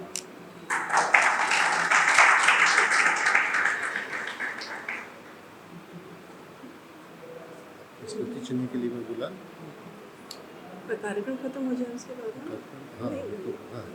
लिए इम्पोर्टेंट मुद्दा ये है, मंदिर बनवाए, मस्जिद बनवाए और सड़क बनवाए, ये मुद्दा है, वो रिकॉर्ड है, लेकिन उन्होंने वो कैसे पहुंची उस जगह तक, वो हमारा मुद्दा है। सुल्तान जहां बेगम किससे लड़ी, बैजाबाई शिंदे किससे लड़ी, और वो 3 विधवाएं जो महाजी सिंधिया की थी, वो अपने दत्तक बेटे के साथ हाथी पर चढ़ करके किससे लड़ी और क्यों लड़ी। वो सत्ता के लिए नहीं लड़ी, वो किसी राज्य के लिए नहीं लड़ी, वो अस्मिता के लिए लड़ी। तो ये सारी चीज़ें जो है वो उस किताब में है, और अभी जैसा कि राकेश दीवान जी ने जितनी बातें कही बिटवीन द लाइन, वो सारी चीज़ें उसमें है। तो अब इस कार्यक्रम की जो मेरे अंदर ना बहुत सारी चीज़ें जो है ना जमा थी, मैं किसी के पास इस दौरान बैठती थी ना, तो मेरी एक फ्रेंड ने कहा, सिया सचदेव, कि ऐसा कर यूट्यूब चैनल खोल ले और जितने किस्से तूने मुझे सुनाए ना, हर एपिसोड में सुनाती जा, तू बड़ा अच्छा सुनाती है। तो इतने लंबे समय से काम किया तो बहुत सारी कहानियाँ भरी हुई है। मैंने सोचा कि बीच में फ़ायदा उठा लूँ, मैं भी बोल तो अब इस कार्यक्रम की जो हमारी मुख्य अतिथि हैं डॉक्टर वीना सिन्हा, प्रतिष्ठित साहित्यकार हैं और बेहतरीन डॉक्टर है। मैं बोलती हूँ मुझे भी दवाई दी थी, बहुत काम आया था। तो मैं वीना जी से आग्रह करूँगी कि ये किताब की वही सॉफ्ट कॉपी भेज दी थी, उसके बाद भी करेक्शन हुआ है इस किताब में, लेकिन सरसरी तौर पर तो देख ही लिया होगा। उनकी क्या राय है, वो हमारी मेहनत के बारे में क्या सोचती हैं, और जिनको दर्ज किया है उनके बारे में क्या सोचती है, मैं वीना जी से आग्रह करूँगी। सीमा केवल वक्ताओं के लिए, संचालक के लिए। बहुत बहुत धन्यवाद सारिका जी और पलाश जी, जो आपने मुझे आज यहाँ आमंत्रित किया, और मंच पर हमारे सभी उपस्थित बादल जी, सुनीता जी, भारती जी, राजेश जी, आप सबको नमस्कार। और सामने भी मेरे सभी अभिन्न मित्र और जो आदरणीय हैं और बच्चे जिनको मैं प्यार करती हूँ, सब मेरे सामने बैठे हैं। मुझे भोपाल में आए, मैं 2007 से यहाँ हूँ, पर इस दुनिया में आए तो काफ़ी वक्त हो गया, और औरतों को देखते हुए तो जन्म ही बीत गया। जिस माँ की कोख से आए और जंगलों में रह के जीवन बिताया शुरुआत का, और बस्तर के घने जंगल आप कल्पना कर सकते हैं जब घर के बगल में शेर पानी पीने आता हो। पर उस समय भी माँ ने जो सीख दी कि डरना नहीं है, चाहे कुछ भी हो जाए, तो और पढ़ना है दूसरी चीज़। तो सबसे पहली जो स्त्री आपके जीवन में आती है वो माँ होती है, जिसकी आवाज़ से आपकी ज़िंदगी बनती है और दुनिया बनती है। लेकिन जब आप बड़े होते हैं और आपके आसपास का वातावरण बदलने लगता है, तब उसमें आप पहचानते हो। और विशेष रूप से मेडिकल में आने के बाद ये चीज़ रियलाइज़ की कि एक छोटा सा क्रोमोसोम जो हमारे शरीर में कहीं दर्ज होता है एक्स और वाई के रूप में, जब वो सेक्स क्रोमेटिन्स की जब हम बात करते हैं तो जब वो XX हो जाता है तो वो फीमेल के रूप में मैनिफेस्ट होता है, और XY होने पर वो मेल के रूप में मैनिफेस्ट होता है। और सहस्त्राब्दियों से औरतों को ही कोसा जाता है कि तूने बेटा पैदा किया या अष्टपुत्र हुई या बेटी पैदा की। पर मेरी जो गैनिक प्रैक्टिस है उसमें मुझे ये समझाते समझाते बड़ा गर्व महसूस होता था कि ये तुम्हारी गलती नहीं है, तुम बेटा हो या बेटी दोनों को बराबरी से X क्रोमोसोम देती हो। और जो Y क्रोमोसोम है बेटा बनाने वाला वो पुरुष से आता है। इसलिए स्त्री को दोषी मत मानो। लड़कियों से मैं कहती थी तुम लोग इस गिल्ट से बाहर निकलो। तो ये जो अनुभव मेडिकल फील्ड में उन औरतों की तकलीफ देखते हुए शुरू हुआ, तो मुझे लगा कि क्या इसी को स्त्री विमर्श कहते हैं, क्योंकि उनके अंतरंग क्षणों में उनके भीतर की मन की और साथ ही साथ शरीर की तकलीफ देखते हुए जब आप जीते हो, जीना ही कहना चाहिए उसे, क्योंकि जब एक औरत डिलीवर हो रही है, उसका बच्चा जो पेट में मर गया है, उसका जब सिर नीचे गिरता है बच्चे के निकलने से पहले, तो एक अजीब सी आवाज़ होती है जिसको आप कहते हैं कि किसी का सिर कटकर ज़मीन पर गिरने की आवाज़। वो आपको किस तरह से दहलाती है। तो मैंने देखा ये संवेदनाएं जो हैं वो स्त्रियों के लिए विशेष रूप से उनका X क्रोमोसोम तैयार करता है। तो हमारी जितनी भी स्त्रियां यहाँ बैठी हुई, मैं मानती हूँ वो भाग्यवान हैं कि उनका नियोकॉर्टेक्स हर समय सक्रिय रहता है। इसलिए पुरुष कहते हैं उनको कि तुम तो बेवकूफ़ी की बात में पड़ी हो। अरे क्या ये कोई बात हुई?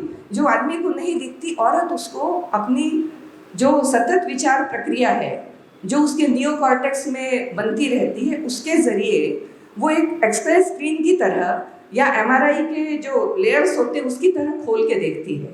तो ये स्त्री का जो बायोलॉजिकल कंट्रीब्यूशन है उसके X क्रोमोसोम के कारण उसके शरीर में वो उसको विशेष बनाता है।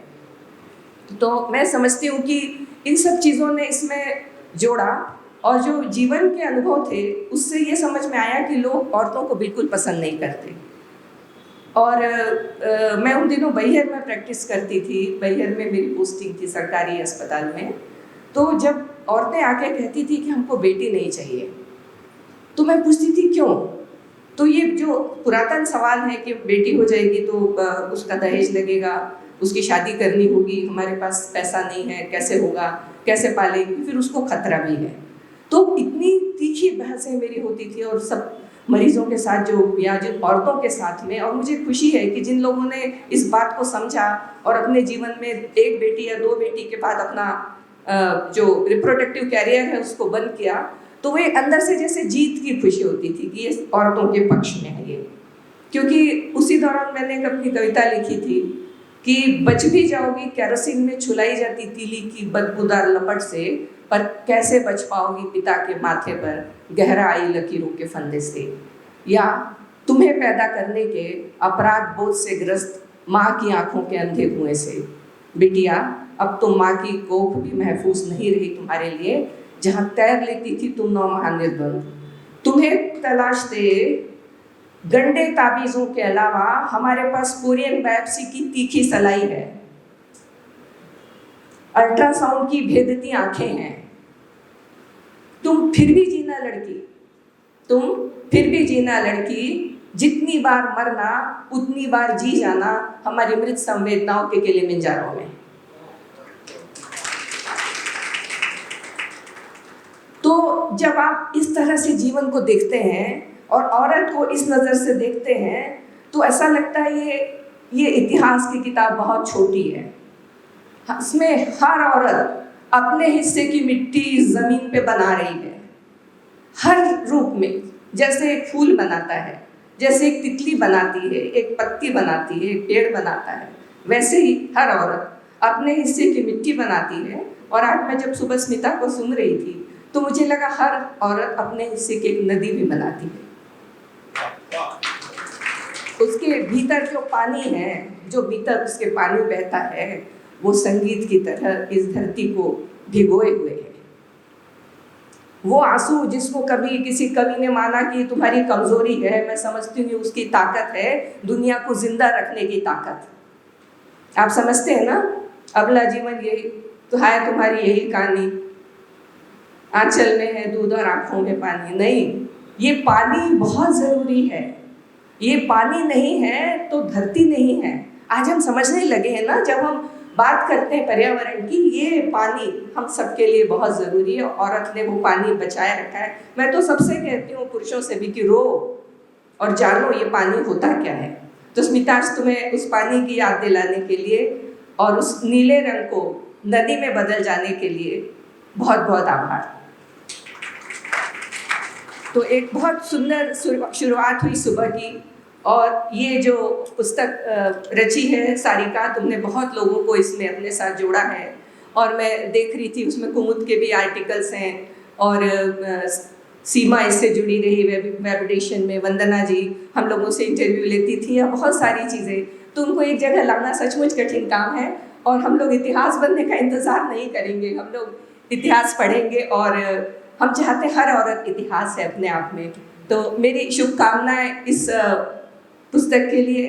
और मैं समझती हूँ भोपाल के जो भी बुद्धिजीवी लोग हैं वो आज इस सभागार में उपस्थित हैं, उन सबको मेरा बहुत बहुत नमस्कार। और दूर से भी लोग आए हैं, पूरे मध्य प्रदेश से, मैं सबको नमस्कार करती हूँ। सुनीता जी दिल्ली से पधारी हैं, भोपाल में आपका बहुत स्वागत है सुनीता जी।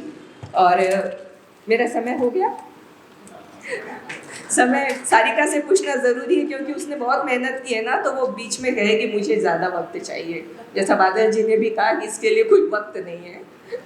आप सबको बहुत बहुत नमस्कार। मिलेगा क्योंकि अगले कार्यक्रम का वक्त हो रहा है, तो इसलिए अब मैं आमंत्रित करना चाहूँगी जो इस कार्यक्रम के अध्यक्ष हैं डॉक्टर सुनीता जैदी, जामिया मिलिया इस्लामिया यूनिवर्सिटी से आई हैं, हिस्ट्री की हैं। और ना मैं बड़ी उम्मीद से इनकी तरफ देख रही हूँ कि मुझे कितना नंबर मिलेगा, इस कितने अंक मिलेंगे, 60% या फिर ग्रेस से पास होएंगे, तो वैसी वाली भावना है। और मैम के बारे में क्या ही बताएं, बहुत ही इतिहासकार हैं, देश विदेश के यूनिवर्सिटीज़ में इनके व्याख्यान होते हैं, कई लोग इनके अंडर में PhD कर चुके हैं, और कई इतिहास पर आधारित संस्थाएं हैं जिससे जुड़ी हुई है। तो मैम डॉक्टर सुनीता जैदी, मैं उनसे आग्रह करूंगी कि वो आए और इस किताब में थोड़ा सा नंबर हमको दे दे। बेहतरीन सितार वादन, कविता पाठ और विद्वानों के सामाजिक कंसर्न से भरपूर विचारों के बाद, वैसे तो मेरे लिए कुछ खास बचा नहीं है, लेकिन मैं बोलूँगी और इस अवसर का लाभ ज़रूर उठाऊँगी, ताकि मैं इतिहास के पॉइंट ऑफ व्यू से बात करूँगी। किताब पे थोड़ा सा बाद में बात करूँगी। और मैं शुरुआत करूँगी लिटरेचर से, अमृता प्रीतम जी की एक कविता से जो मुझे बहुत पसंद है। वो उन्होंने एक कविता लिखी है, वो कहता था, वो सुनती थी, जारी था एक खेल कहने सुनने का, खेल में थी दो पर्चियाँ, एक में लिखा था कहो, एक में लिखा था सुनो। अब ये नियति थी या महज संयोग, उसके हाथ लगती रही वही पर्ची जिस पर लिखा था सुनो। वो सुनती रही, उसने सुने उपदेश, उसने सुने आदेश, बंदिशें उसके लिए थी वर्जनाएं। वो जानती थी कहना सुनना नहीं है केवल क्रियाएं। राजा ने कहा जहर पियो, वो मीरा हो गई। ऋषि ने कहा पत्थर बनो, वो अहिल्या हो गई। प्रभु ने कहा निकल जाओ, वो सीता हो गई। चिता से निकली चीख, किन्हीं कानों ने नहीं सुनी, वो सती हो गई। 3 बार तलाक कहा तो परित्यक्ता हो गई। घुटती रही उसकी फरियाद, अटके रहे शब्द, सिले रहे होंठ, रुंधा रहा गला, उसके हाथ कभी नहीं लगी वो पर्ची जिस पर लिखा था कहो। तो क्योंकि औरत की आवाज़ जब बाहर निकलती है तो बड़े बड़े रिवोल्यूशंस हो जाते हैं। तो मैं शुरुआत करूँगी कि किस तरह से औरतों की हिस्ट्री हमारे सामने आई। क्योंकि 1960s onwards new social history की शुरुआत हुई और जितने मार्जिनलाइज्ड ग्रुप्स थे उन ग्रुप्स पे काम होना शुरू हुआ। वीमेन भी उन्हीं में से एक ग्रुप थी, मार्जिनलाइज्ड ग्रुप। और अभी हाल ही में वीमेन की वॉइसेस और आर्काइव से बहुत नई तरह का मटेरियल मिला है, जिससे कि जो हमारा नोशन है सब्जेक्टिविटी का, उसमें थोड़ा सा सुधार हुआ है। हालांकि उसमें अभी भी हम देखें तो religion, feudal interest, socio cultural values, traditions, सब ने वीमेन को सबऑर्डिनेशन की पोजीशन में धकेला है। जेंडर के नज़रिए को समझने के लिए ज़रूरी है कि हम इन्हें बदलते समय भौगोलिक स्थान, टाइम, स्पेस के परिप्रेक्ष्य में समझने की कोशिश करें। यूरोप में रेनेसां आया, आप लोग सभी जानते हैं। रेनेसां से कल्चरल, सोशल, इंडस्ट्रियल प्रोग्रेस हुई। उसकी वजह से स्त्रियों की दशा में परिवर्तन आया। अच्छा बुरे पे एक बहस का विषय है, लेकिन परिवर्तन आया। साउथ एशिया में इस तरह का आउटलुक कभी जनरेट नहीं हो पाया। जेंडर पे जो हिस्टोरियंस काम कर रहे हैं उन्हें दो तरह की प्रॉब्लम्स का सामना करना पड़ा। पहली प्रॉब्लम सोर्सेज, क्योंकि हमारे जो सोर्सेज हैं वो बेसिकली हिस्ट्री ऑफ रूलर्स के सोर्सेज हैं, या जो पावर सेंटर्स हैं उनके बारे में पूरा इतिहास लिखा गया है और एलीट क्लास का इतिहास हम लोगों को मिलता है। एक तो ये प्रॉब्लम। दूसरी प्रॉब्लम, हिस्ट्री लिखी किसने है? मैन ने, आदमियों ने। तो जाहिर है written by man, so it reflects male point of view. औरतों की क्या सोच है, क्या उनके इमोशंस हैं, इसके बारे में हमें पता नहीं लगता। तो इसको कैसे दूर किया जाए, इसके लिए ऑल्टरनेटिव सोर्सेज की शुरुआत हुई जानने की, और जो अनकन्वेंशनल थे, जैसे ओरल ट्रेडिशंस हैं, फोक लिटरेचर है, फोक सॉन्ग्स हैं, रिडल्स हैं, प्रोवर्ब्स हैं। और 19th सेंचुरी से पहले पॉलिटिकल हिस्ट्री पर जोर दिया गया। उसके बाद हमें नवचेतना जागृत होती हुई नज़र आई। और 19th सेंचुरी बहुत इम्पॉर्टेंट है, क्योंकि इसमें वीमेन की ऑटोबायोग्राफीज़ हमारे सामने आई हैं, उनके विचार हमारे सामने आए हैं, उनके क्या इमोशंस थे, क्या आइडियाज़ थे। उन्होंने सोशल इविल्स को कंडम किया है, ऑर्थोडॉक्स रिलीजन को कंडम किया है, उन्होंने विडो रीमैरिज को अप्रूव किया। इस तरह की सारी चीज़ें हमारे सामने आई। और इसमें मैं एक ऑटोबायोग्राफी को ज़रूर रिकमेंड करूँगी, अगर आप लोगों के पास समय हो तो ज़रूर पढ़िएगा। मराठी में है ताराबाई शिंदे की किताब, जिसका इंग्लिश ट्रांसलेशन भी है, a comparison between women and man. तो जब ताराबाई शिंदे लिखती, शी वाज अ हाउसवाइफ, जब ताराबाई शिंदे लिखती हैं तो बहुत नाराज़गी से लिखती हैं। वो कहती हैं कानून, ये कानून किसने बनाए हैं? कानून आदमियों ने बनाए हैं, आदमियों के फ़ायदे के लिए बनाए हैं। So I damn care of this laws. वो बिल्कुल बहुत ही अच्छे शब्दों में इसका जिक्र करती हैं।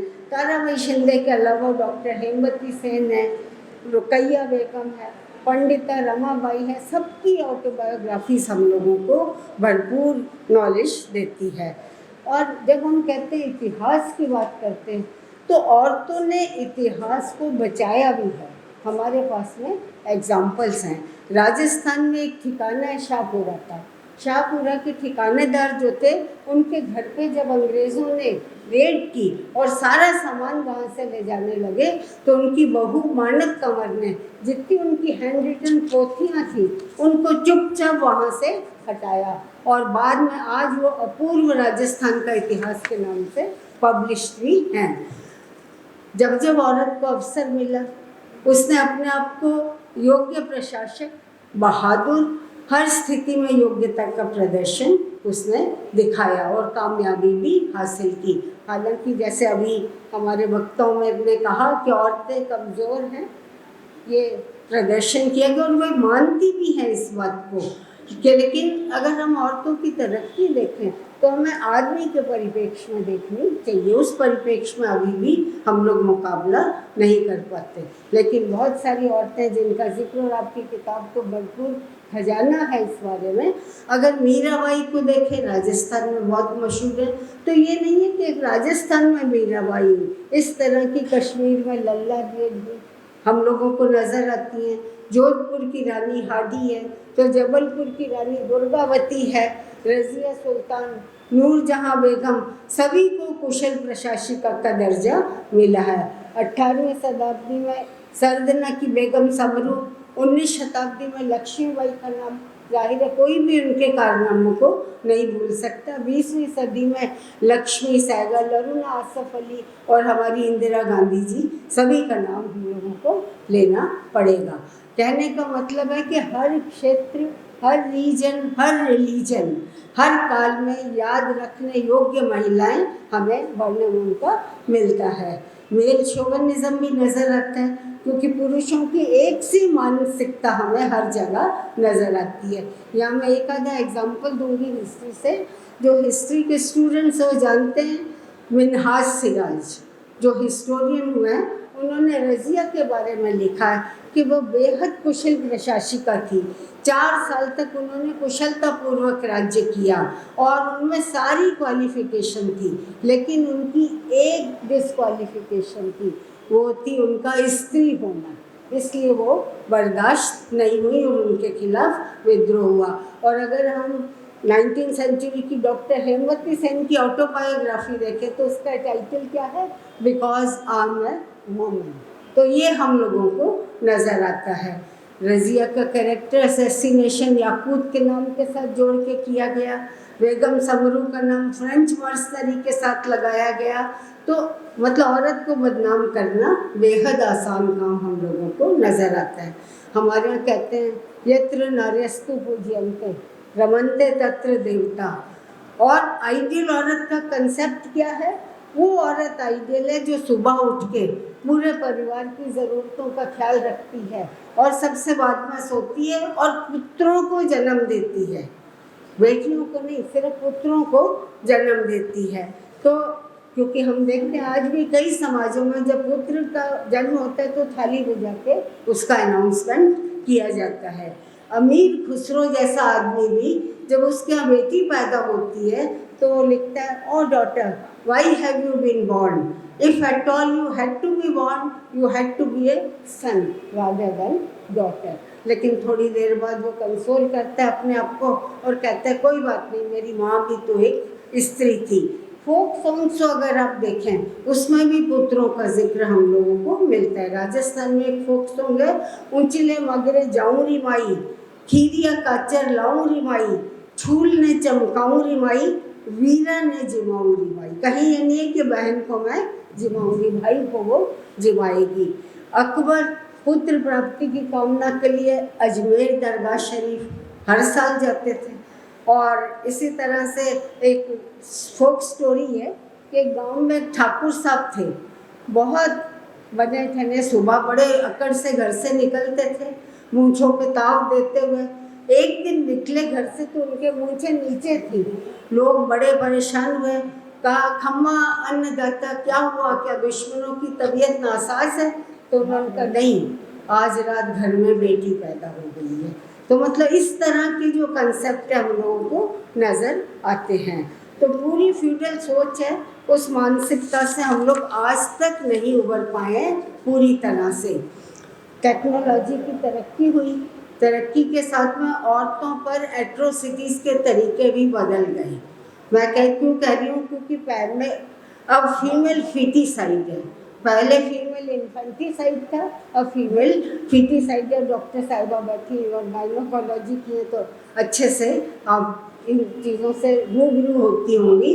और इससे क्या हो रहा है, मेल फीमेल रेशो में बहुत ज़्यादा परिवर्तन आ रहा है और इसका कल्चरल सोशल इम्पैक्ट पड़ रहा है। शादियों में दिक्कतें हो रही हैं, लड़कियां नहीं मिल रही हैं।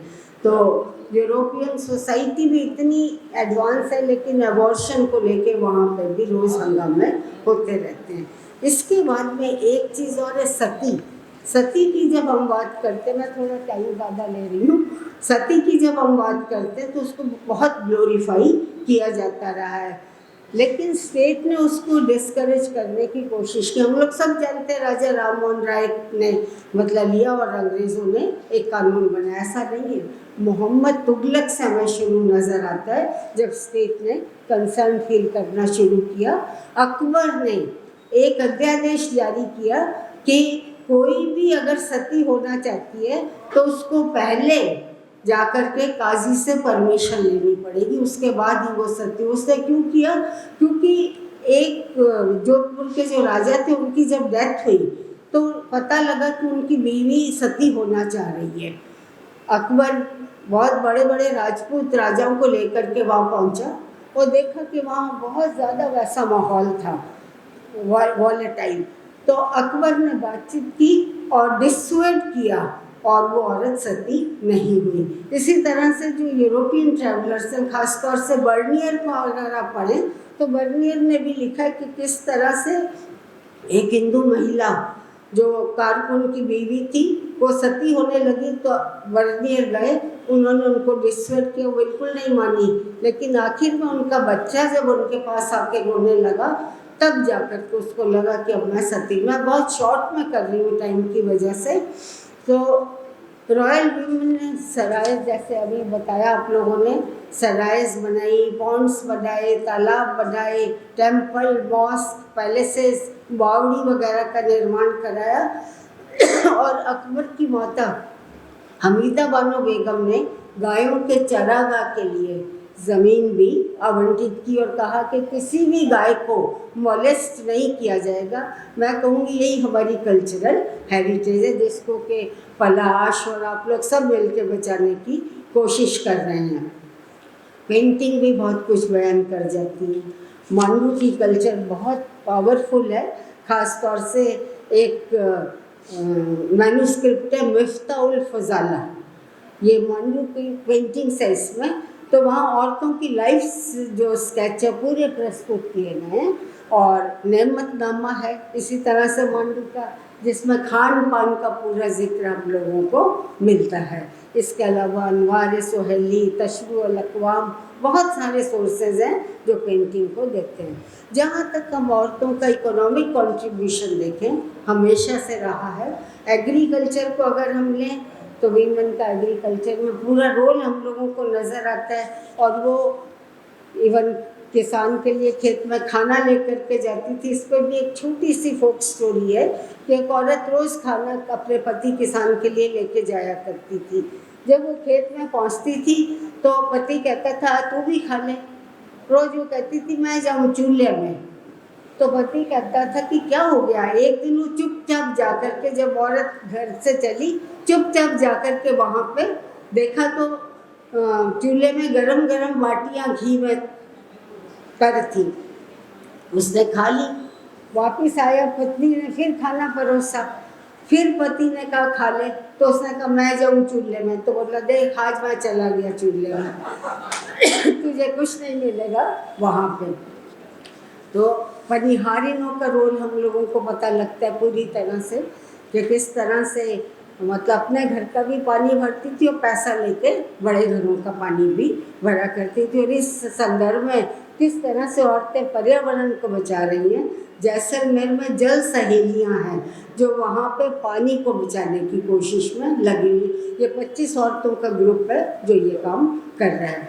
इसके अलावा टेक्सटाइल में जब हम बात करते हैं, चरखा हमारे सामने आ जाता है। चरखा और औरत ये दोनों एक साथ हम लोगों को सोर्सेज में नज़र आते हैं। जैसे इसामी ने लिखा है वो औरत अच्छी जो चरखे पे काम करती है, कि वो रज़िया के खिलाफ लिख रहा है तो उसको प्रशासिका नहीं होना चाहिए, उसको घर में बैठ के चरखे पे काम करना चाहिए। अमीर खुसरो ने एक छोटी सी कविता लिखी है, खीर पकाई जतन से और चरखा दिया चलाए, आया कुत्ता खा गया तू बैठी ढोल बजाए। मतलब यहाँ पे भी चरखे का जिक्र हम लोगों को मिलता है। और फोक सॉन्ग भी है, मौसो मत लड़जो साहब मैं थामे छोड़ जाऊंगी, पर मारो छगन वगन को चरखो। छगन मगन को चरखों लारे ले जाऊंगी। मैं पलाश को कह रही हूँ कि 5 मिनट और दे दीजिए। सब तरह की जॉब्स में हमें औरतें नज़र आती हैं। एनवायरनमेंट के प्रोटेक्शन में भी बिश्नोई औरतें, जसनाथी औरतें, और 1750 में अमृता देवी ने पेड़ों को बचाने के लिए किस तरह से अपनी जान दी, ये भी हम लोगों के पास में सबूत है। लोअर कास्ट की जो वीमेन और उनकी एट्रोसिटीज़ किसी से नहीं छुपी हुई है। जेम्स किंडर ने बहुत अच्छा वर्णन इसका किया, मैं छोड़ती जा रही हूँ।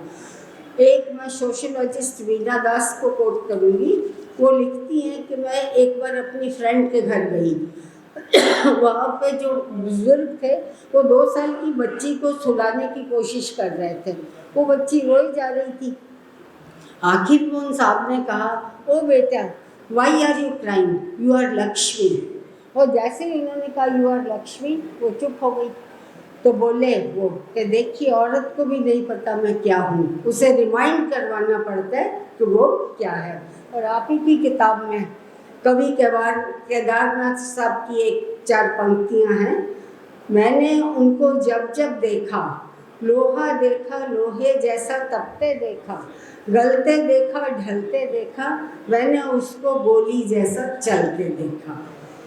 और एक और कविता है शांति देवी की कविता, पेज 196 पर। लाठी गोली सांकल लेकर चली हुकूमत रोष मिटाने, इधर चल पड़े बच्चे बूढ़े युवक खुशी से चोटें खाने। मस्तानों ने जेलें भर दी, अस्पताल घायल वीरों ने, बहनों ने भी आगे बढ़कर साथ दिया सारी पीरों में। नव मंडल तक गूंज उठा तब अलग नहीं भोपाल रहेगा, 6 जनवरी तुम्हारा वंदन सदा भोपाल करेगा। जहाँ तक आपकी पुस्तक है, जाहिर है उस पर विद्वानों ने बोला, मैं इतना कहूँगी कि वाकई में ज्ञात, अल्प ज्ञात, अज्ञात सभी विभूतियों को आप लोगों ने जन श्रोतियों, परंपराओं, लोक कथाओं और साहित्य और इतिहास के माध्यम से एक साथ लाने की कोशिश की है, जो कि बहुत ही सराहनीय कदम है। पर्सनैलिटीज़ के साथ साथ आर्थिक, सामाजिक और लोक कल्याण के संदर्भ भी उनके सामने आए हैं। और जैसा 8 भागों में ये किताब है, जिसमें कि विभिन्न क्षेत्रों की महिलाएं, दमयंती, जैसे आपने कहा, दमयंती से लेकर के, और मैं ये कहूँगी कि जो फिल्मों से जुड़ी हुई, नाट्य मंच से जुड़ी हर तरह की महिला को आप लोगों ने लिया है। और एक अच्छी बात जो मुझे लगी, जो भी महिला मध्य प्रदेश से संबंधित है, जन्म है, चाहे उसकी कर्म भूमि दूसरी जगह हो, क्योंकि मैं वनस्थली को लूँगी कि वनस्थली में जाहिर है रतन देवी शास्त्री ने काम वनस्थली में किया, लेकिन चूंकि वो मध्य प्रदेश की हैं तो आपने उनका भी बारे में लिखा है। और एक और जो सबसे अच्छी बात लिखी, जो आज समाज को खाई जा रही है, कि आपने ये नहीं देखा कि एक धर्म विशेष की ही औरतों को लेना है, बल्कि आपने जो भी औरतें मध्य प्रदेश में काम कर रही हैं और उनको हमारे सामने रखा है, जो कि बहुत सराहनीय कदम है। बृहद भारत की संस्कृति बनाने में और एक सोच पैदा करने में आप लोगों का बहुत बड़ा योगदान है। इंडियन कंसेप्ट जो है यूनिटी इन डाइवर्सिटी, उस पर ये पुस्तक एकदम खरी उतरती है। धन्यवाद। और जहाँ तक नंबरों का सवाल है, 100 में से अगर 200 भी देने पड़े तो मैं दे दूँगी।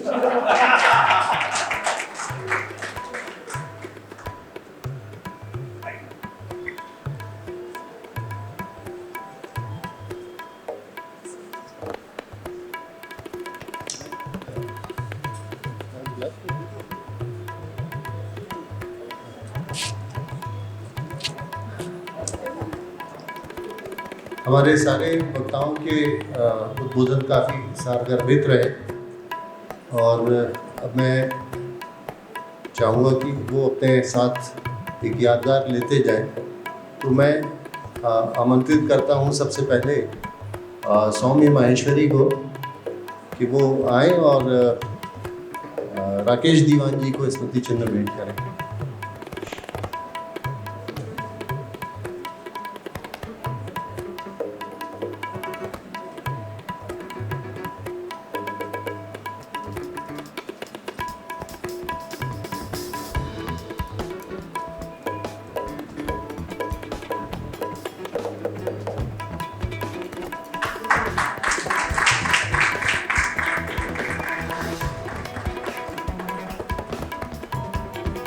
मैं सीपी माहेश्वरी को आमंत्रित करता हूँ, वो कॉमरेड बादल सरोज को स्मृति चिन्ह भेंट करें।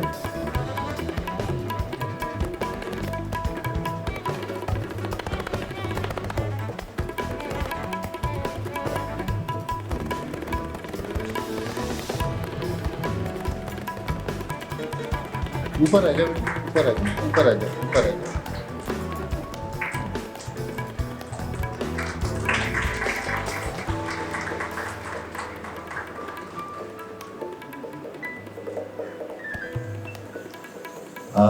सर्वमित्रा सुरजन को मैं बुलाना चाहूँगा कि वो डॉक्टर भारती शुक्ल को स्मृति चिन्ह भेंट करें।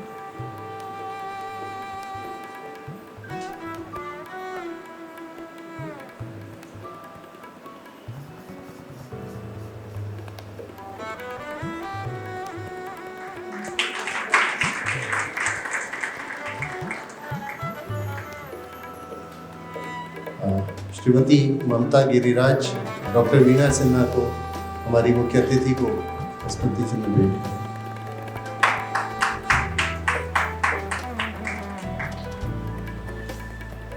और आप लोग कहीं जाइएगा नहीं, अगला जो सत्र है भाषा की जैविक परिधि, वो बहुत ही एक अलग तरह का चर्चा उसमें होगी।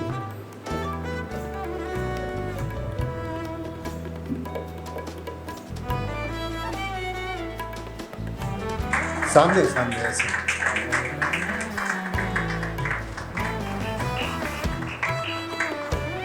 और सुरजन परिवार की पहली महिला और जिनको हम सब लोग अन्नपूर्णा कहते हैं, श्रीमती माया सुरजन, उनको मैं बुलाना चाहूँगा कि वे डॉक्टर सुनीता जैदी को प्रदान करें।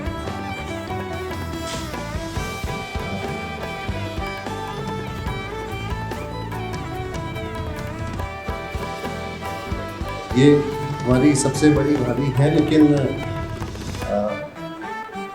इनको जानने वाले सब अम्मा जी के नाम से जानते हैं।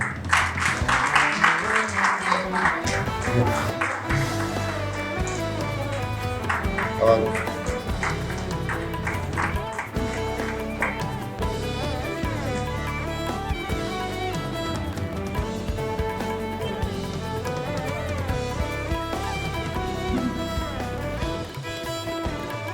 तो आप सबका बहुत बहुत धन्यवाद और हार्दिक आभार करना चाहूँ।